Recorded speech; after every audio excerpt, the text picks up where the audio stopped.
11 science જીવ વિજ્ઞાન chapter number 5 અને લેક્ચર નંબર 7 બરાબર.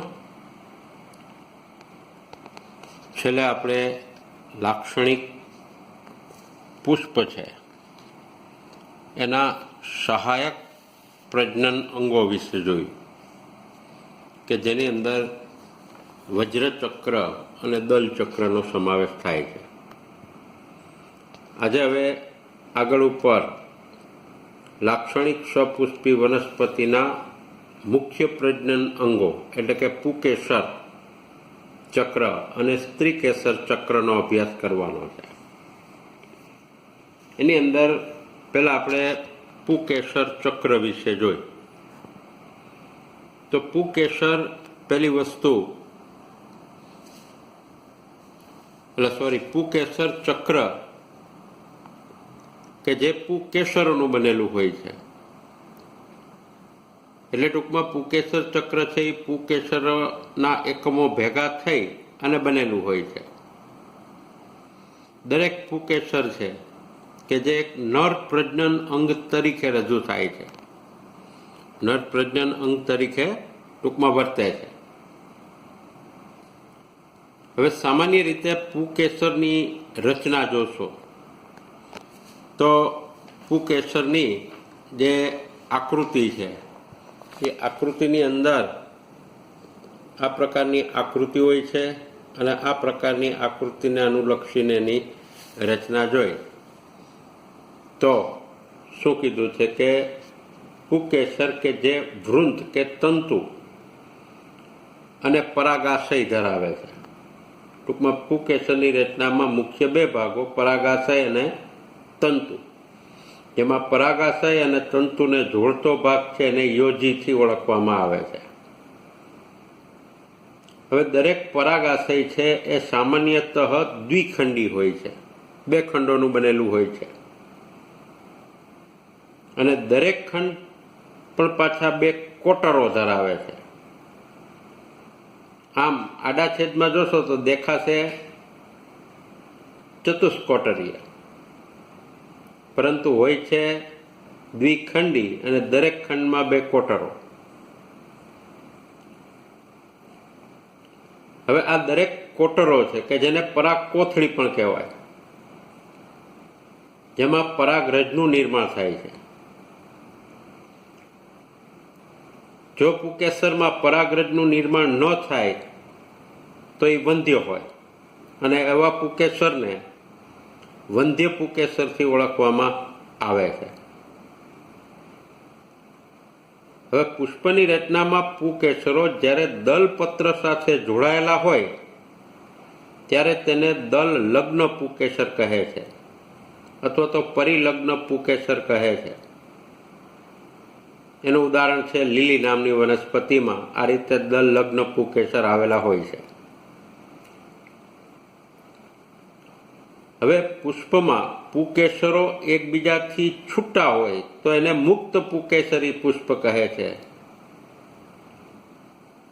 કે જે વિવિધ અંશે જોડાયેલા હોય તો એને યુક્ત પુકેસરી પુકેસર કહે છે. એ જ રીતે આગળ ઉપર પુકેસર જો એક જ સમૂહમાં ગોઠવાયેલા હોય એટલે કે એક જ ગુચ્છ કે એક જ જથ્થામાં ભેગા થયેલા હોય તો એવા યુક્ત પુકેસરી પુકેસરને એક ગુચ્છી પુકેસર કહે છે. દાખલા તરીકે જાસૂદ. બે સમૂહ કે બે ગુચ્છમાં ગોઠવાયેલા હોય તો એને દ્વિગુચ્છી પુકેસર કહે છે. દાખલા તરીકે વટાણા. અને બે કરતા વધારે ગુચ્છમાં જો આવેલા હોય તો એને બહુગુચ્છી પુકેસર કહે છે. દાખલા તરીકે લીંબુ.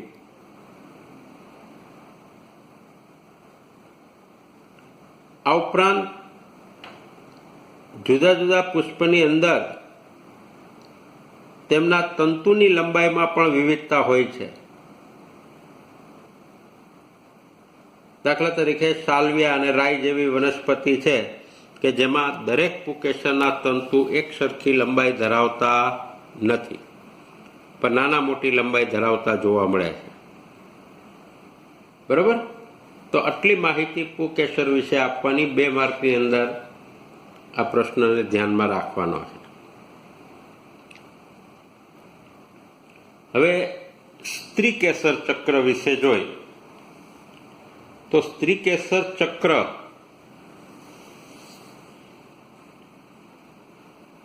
સ્ત્રીકેસરનું બનેલું હોય છે, જે માદા પ્રજનન તંત્રનો ભાગ છે. તે એક અથવા તો એકથી વધુ સ્ત્રીકેસરોનો બનેલો હોય છે. કોઈ પુષ્પની અંદર એક તો કોઈ પુષ્પની અંદર એકથી વધુ પુકેસરો આવેલા હોય છે, સ્ત્રીકેસર આવેલા હોય છે. હવે સામાન્ય રીતે સ્ત્રીકેસરની રચના જોશો તો સ્ત્રીકેસરની સામાન્ય રચના આ પ્રકારની જોવા મળશે. બરાબર. જેની અંદર મુખ્યત્વે 3 ભાગો આવેલા હોય છે: પરાગાસન, પરાગવાહિની અને બીજાશય. જેમાં બીજાશય સ્ત્રીકેસરના તલ ભાગે આવેલ વિસ્તૃત કોથળી જેવી રચના છે, અને આવા બીજાશયની ઉપર નલિકા જેવો ભાગ લંબાયેલો હોય છે, જેને પરાગવાહિની કહે છે. આ પરાગવાહિની બીજાશયને પરાગાસન સાથે જોડે છે. હવે સામાન્ય રીતે પરાગાસન પરાગવાહિનીની ટોચના ભાગે આવેલ હોય છે, અને તે પરાગરજ માટેની ગ્રાહી સપાટી ધરાવે છે. આવી ગ્રાહી સપાટીમાં પરાગાસનની ઉપરની સપાટી શ્લેષ્મયુક્ત હોય, કંટકમય હોય, રોમમય હોય. બરોબર, કે જેથી એના ઉપર પરાગરજનું સ્થાપન થઈ શકે. એટલે આ રીતે પરાગરજ માટે ગ્રાહી સપાટી છે. હવે સ્ત્રીકેસરની અંદર બીજાશય અથવા તો અંડાશય તરીકે આવેલો જે ભાગ છે, એની અંદર 1 અથવા તો વધારે સંખ્યામાં અંડકો આવેલા હોય છે. અને આવા અંડકો જે સપાટ ગાદી જેવા ભાગ સાથે જોડાયેલા હોય એને જરાયુ કહેવાય. એટલે જરાયુ સાથે આવા અંડકો જોડાયેલા હોય છે, જે અંડકોને પોષણ પૂરું પાડવાનું કાર્ય કરે છે. હવે જ્યારે સ્ત્રીકેસર ચક્રમાં 1 કે વધારે સ્ત્રીકેસર આવેલા હોય અને તે એકબીજાથી મુક્ત હોય તો એને મુક્ત સ્ત્રીકેસર કહે છે. દાખલા તરીકે કમળ અને ગુલાબ. જ્યારે સ્ત્રીકેસર એકબીજા સાથે જોડાયેલા હોય તો તેને યુક્ત સ્ત્રીકેસર કહે છે. દાખલા તરીકે રાઈ, ટમેટા વગેરે. હવે સ્ત્રીકેસરના બીજાશયની અંદર જે અંડકો આવેલા છે, એ અંડકો ફલન બાદ બીજમાં, અને સ્ત્રીકેસરનું સમગ્ર બીજાશય એ ફલન બાદ ફળમાં પરિણમે છે. એટલે વનસ્પતિનું જે ફળ છે એ ખાસ કરીને, એટલે કે મોટા ભાગે સ્ત્રીકેસરનું બીજાશય છે, અને એમાં આવેલા બીજ છે, ફળમાં આવેલા બીજ છે, એ ફલન પહેલા અંડક હોય છે, અને પછી આ અંડકોનું ફલન થયા, અંડકોની અંદર રહેલા અંડકોષનું ફલન થયા બાદ એ બીજમાં પરિણમે છે. તો આટલી માહિતી સ્ત્રીકેસર ચક્ર વિશે આપવાની છે. 4 માર્કમાં આખો પ્રશ્ન પૂછે કે મુખ્ય પ્રજનન અંગો વર્ણવો, તો પુકેસર અને સ્ત્રીકેસર બંનેનું વર્ણન આપવાનું થાય. બરાબર. હવે એના પછીનો પ્રશ્ન છે, જે 3 માર્કમાં પૂછાતો પ્રશ્ન છે, જરાયુ વિન્યાસ. તો પહેલી જ વસ્તુ કે જરાયુ વિન્યાસ કોને કહેવાય? તો કે બીજાશયની અંદર અંડકોની જે ગોઠવણી છે, ટૂંકમાં અંડકો કઈ રીતે ગોઠવાયેલા હોય છે એને જરાયુ વિન્યાસ કહે છે. જરાયુ વિન્યાસ જુદા જુદા પ્રકારના હોય છે, એટલે જરાયુ વિન્યાસના 5 પ્રકારો પડે છે: ધારાવર્તી, અક્ષવર્તી, ચર્મવર્તી અને મુક્ત કેન્દ્રસ્થ, જે અહીંયા આકૃતિમાં આપેલા છે. બરાબર. હવે આપણે દરેક પ્રકારના જરાયુ વિન્યાસનો અભ્યાસ કરવાનો છે. તો એની અંદર પહેલાં આપણે ધારાવર્તી જરાયુ વિન્યાસની ફિગર જોઈએ તો આ ધારાવર્તી જરાયુ વિન્યાસની ફિગર છે.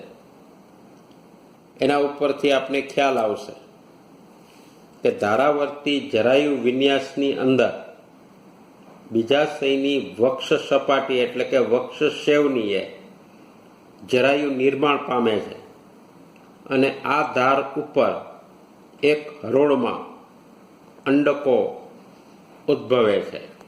દાખલા તરીકે વટાણાની અંદર વટાણાની સિંગ જોઈ હશે, જે વટાણાનું ફળ છે, શિંબ ફળ છે, જેની અંદર ગોઠવાયેલા વટાણા છે એ પહેલા શું હોય છે? અંડક હોય છે. બરાબર. પછી અક્ષવર્તી જરાયુ વિન્યાસ, તો આ અક્ષવર્તી જરાયુ વિન્યાસની આકૃતિ છે. બરાબર. એના ઉપરથી તમે જોશો તો ખ્યાલ આવશે કે અક્ષવર્તી જરાયુ વિન્યાસમાં અંડકો જરાયુ સાથે બહુકોટરીય એટલે કરતાં વધારે પોલાણમાં બીજાશયમાં જોડાયેલા હોય છે. તેને અક્ષવર્તી જરાયુ વિન્યાસ કહે છે. દાખલા તરીકે જાસૂદ, ટમેટા, લીંબુ, બરાબર, એની અંદર આ પ્રકારનો અક્ષવર્તી જરાયુ વિન્યાસ આવેલો જોવા મળે છે. ત્યાર પછી ચર્મવર્તી જરાયુ વિન્યાસ. તો ચર્મવર્તી જરાયુ વિન્યાસમાં અંડકો બીજાશયની અંદરની દિવાલ ઉપરથી કે પરિઘવર્તી ભાગ ઉપર વિકાસ પામે છે અને આવા બીજાશય સામાન્ય રીતે એક કોટરીય હોય છે, પરંતુ કુટપટના નિર્માણને કારણે એ બહુકોટરીય દેખાય છે. કુટપટ એટલે બીજાશયની બહારના ભાગમાં ઊભી ધાર આવેલી હોય, જેને કુટપટ કહેવાય. એને કારણે બહારથી એ બહુકોટરીય દેખાશે. દાખલા તરીકે રાય, દારૂડી. પછી મુક્ત કેન્દ્રસ્થ જરાયુ વિન્યાસ. તો કે મુક્ત કેન્દ્રસ્થ જરાયુ વિન્યાસમાં અંડકો કેન્દ્રસ્થ ધરી ઉપર ઉદ્ભવે છે. કેન્દ્રસ્થ ધરી ઉપર ઉદ્ભવે છે. અહીંયા વચ્ચે બીજાશયના પોલાણમાં વચ્ચે પડદા ગેરહાજર હોય છે, એટલે કે કોટરો આવેલા હોતા નથી. દાખલા તરીકે ડાયન્થસ, પ્રિમરોઝ વગેરે. બરાબર. ત્યાર પછી 5મો પ્રકાર છે તલસ્થ પ્રકારનો જરાયુ વિન્યાસ.